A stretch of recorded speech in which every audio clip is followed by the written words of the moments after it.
saking bahagianya, mungkin air mata kita bercucur. Izinkan Allah bertemu kekasihnya, kekasih hati kita Nabi Muhammad Sallallahu Alaihi Wasallam. Tapi bayangkan, karena saya pelaku riba, saya bertemu Nabi Muhammad, saya malah angkat senjata. Saya tantang perang Nabi Muhammad. Bayangkan kamu menantang perang Rasulullah. Bahkan kamu menantang perang sama Allah. Itu yang saya lakukan. Walaupun tidak saya sadari. Walaupun saya tidak menyadari itu. Tapi Allah sayang sama saya. Allah sayang sama kita. Allah bisikkan. Sehingga keluar dari mulut saya mau keluar. Ini riba walaupun saya ngomongnya enteng. Enteng sekali saya ngomong.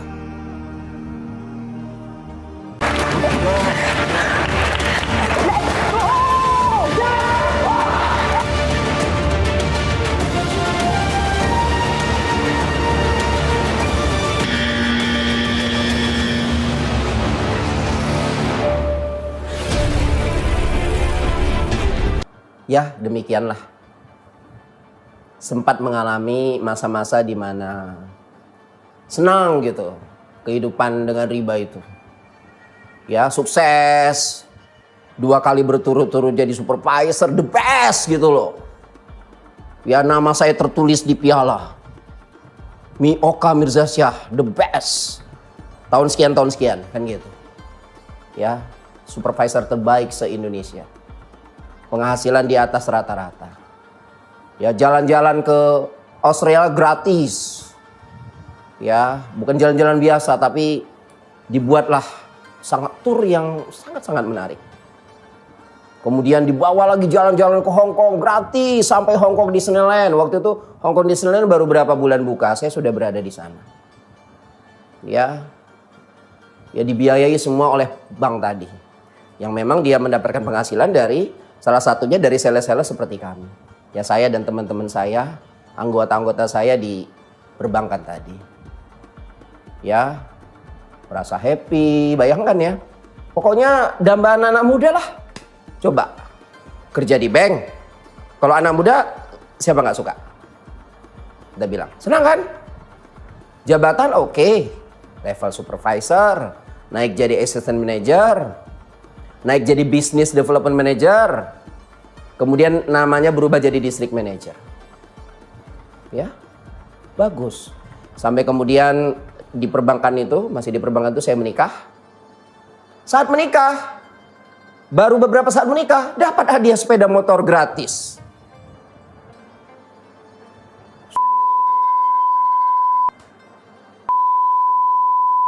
Watak, wah mantap kan? Gratis, wah ini kayaknya berada di jalan yang benar gitu loh. Waktu itu saya berpikir inilah dia berkah pernikahan. Betul juga berkah pernikahan ya, nggak sadar juga riba. Tapi memang Allah tuh sayang ya sama kita ya. Walaupun riba, ya alhamdulillah kan saya sholat 5 waktu. Bisa dibilang sholat, ya bisa dibilang nggak tinggal lah. Ya apalagi saya dulu kan latar belakangnya sempat menjadi aktivis dakwah kampus kan. Sholat sangat saya jaga. Ya dan lain-lain lah ya, ibadah yang lain. Tentunya tidak bermaksud riya ya di sini ya, hanya menyampaikan saja. Mungkin karena tetap saya menjaga hubungan baik sama Allah, ya sebisa saya, mungkin Allah itu masih sayang sama saya. Masih sayang. Tiba-tiba di satu titik, bisa saya ngomong sama istri gini, nggak tahu, nggak pakai persiapan, ya nggak ada planning, ya ngomong aja kan. Sayang, saya bilang, ini pekerjaan riba ini, saya bilang. Nanti abang suatu saat mau keluar. Meluncur gitu aja, nggak pakai planning. Dan alhamdulillah istri saya setuju-setuju aja dia, setuju-setuju aja. Iya bang katanya. Ya kan, tapi saya ngomong gitu enteng, nggak enteng gitu, nggak merasa dosa gitu loh, nggak sadar bahwa dosa riba itu dosa besar. Nggak sadar bahwa dosa riba itu di surah Al-Baqarah, orang-orang yang tetap ngeyel dengan riba itu menantang perang Allah dan Rasulnya. Nggak sadar saya. Nggak sadar. Bayangkan.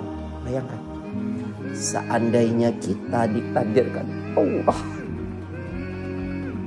bertemu Nabi Muhammad, walaupun hanya dalam mimpi, apa yang akan kita lakukan? Bahagia bukan? Saking bahagianya kita ingin cium tangannya. Kalau diizinkan kita ingin peluk. Saking bahagianya mungkin air mata kita bercucur.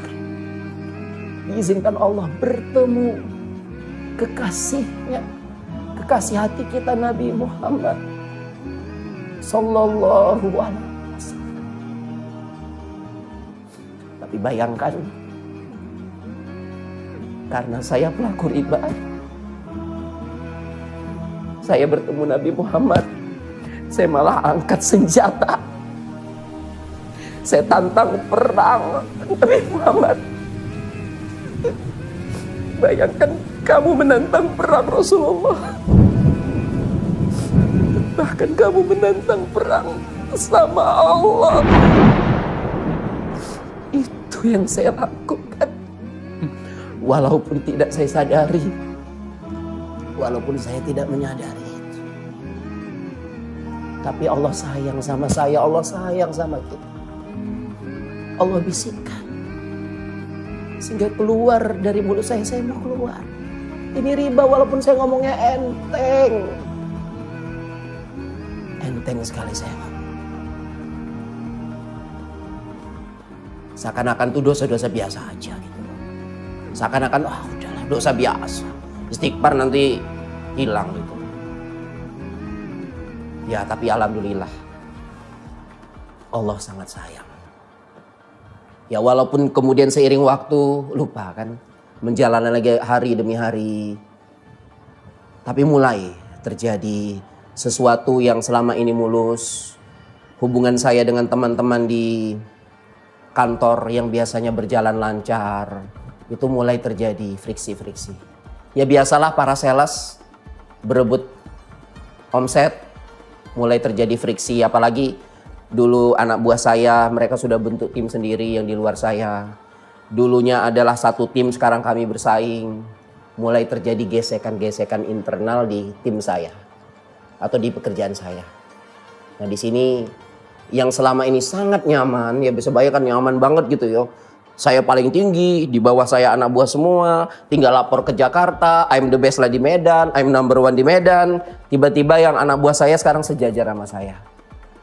Kan gitu ya, mulai gesekan, mulai pertentangan, apalagi mulai datang manajer baru dari Jakarta. Ya mulai terasa kurang nyaman pekerjaan saya. Sampai kemudian di satu titik, ya dipersingkat aja, datang telepon dari Jakarta. Waktu itu saya sudah diangkat jadi district manager.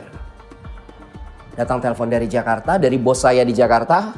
Beliau mengatakan, Oka, Mirza, kalau memang kamu mau keluar, silakan keluar aja. Belum lanjut, saya ada info ya bahwa di channel saja ada YouTube affiliate. Jadi sana kalian bisa check out ataupun berbelanja di channel saya. Di sini saya akan memperkenalkan bahwa di sini kalian bisa berbelanja produk ya. Di sini kalian bisa klik Edam Entertainment di halaman profil, kemudian kunjungi toko, dan di sini kalian akan disuguhi berbagai koleksi unggulan, baik itu mainan, minuman, peralatan konten kreator dan fashion muslim. Kalian tinggal klik dan berbelanja di sana. Atau kalian juga misalnya ingin berbelanja langsung di videonya, kalian bisa lihat di sini. Nah, di sini kalian pilih selengkapnya. Nah, di sini akan muncul produknya ya. Produknya di sini toko mainan, minuman, peralatan, lihat komentar. Dan juga bisa lihat toko Edam Entertainment. Tapi jika kalian misalnya tidak sempat melihat itu, kalian bisa lihat selengkapnya.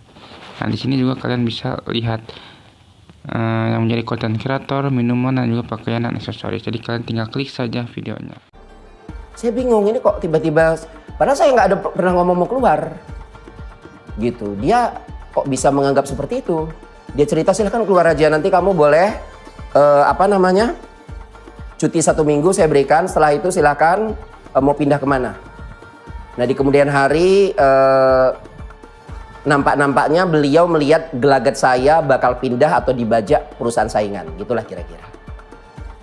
Tapi walaupun tidak seperti itu, walaupun tidak ada saya mau pindah kemana, pada waktu beliau ngomong, atasan saya dari Jakarta itu ngomong by phone, saya sendiri nggak berpikir saya mau pindah ke sini, saya mau pindah ke sana, enggak. Tapi entah kenapa saya bilang, udah Pak, kalau begitu saya mundur. Itu aja dengan enteng. Terima, padahal saya bilang, enggak kok Pak, saya nggak mau mundur, kenapa rupanya? Bisa kan? Dan dia juga emang bisa semena-mena mecat saya, nggak bisa dong. Apa alasan dia mecat saya kan gitu? Kalau dia mecat saya, dia harus ngasih saya pesangon. Tapi kalau saya mundurkan diri sendiri, ya saya nggak dapat pesangon. Tapi alhamdulillahnya, ya alhamdulillah kan. Kalau sekarang sih alhamdulillah. Kalau waktu itu mungkin belum alhamdulillah gitu. Kalau sekarang alhamdulillahnya, saya langsung bilang, iya, baik, setuju, saya keluar. Nah, sepertilah kisahnya, bagaimana kan kisahnya ini sangat menginspirasi kita bahwa kita itu sebagai umat muslim, dengan adanya video ini kita itu menjadi terinspirasi bahwa kita itu bisa lebih baik lagi. Dan dengan video ini juga mungkin kalian juga yang mungkin non muslim ya, yang menyaksikan ini, kalian juga mungkin ada gambaran seperti apa bahwa agama Kristen itu tidak selalu misalnya benar ya, karena banyak juga kontradiksi di sini bahwa agama Kristen, agama non Islam misalnya gitu ya, jika orang-orang mereka itu mualaf itu karena apa, kebanyakan itu mereka itu tahu bahwa Islam itu adalah agama yang benar, agama yang lebih masuk akal daripada agama-agama lainnya.